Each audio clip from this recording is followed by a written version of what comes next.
আজ আমি পেয়েছি বার্থডে লুক চ্যালেঞ্জ। আমি এবার রুহির বার্থডের জন্য সাজবো নাকি আমার বার্থডের জন্য সাজবো? আজ তো রুহির বার্থডে, তাই আমি রুহির বার্থডের জন্যই সাজবো। আজ আমি শাড়ি পরবো নাকি ক্রপ টপ পরবো?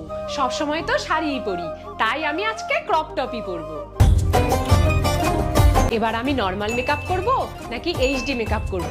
আমি এইচডি মেকআপই করব। সোনা বরণ রূপ কন্যা কুচ বরণ কে। এবার আমি সোনার কানের দুল পরবো নাকি ডায়মন্ডের কানের দুল পরবো? আমি ডায়মন্ডেরই কানের দুল পরবো। তুই আমার ফিরে আসার এবারে আমি মালা পরবো নাকি শুধু ওড়নাই পরবো? যেহেতু আমার ওড়নাটাই মালার মতো, তাই আমি শুধু ওড়নাই পরবো।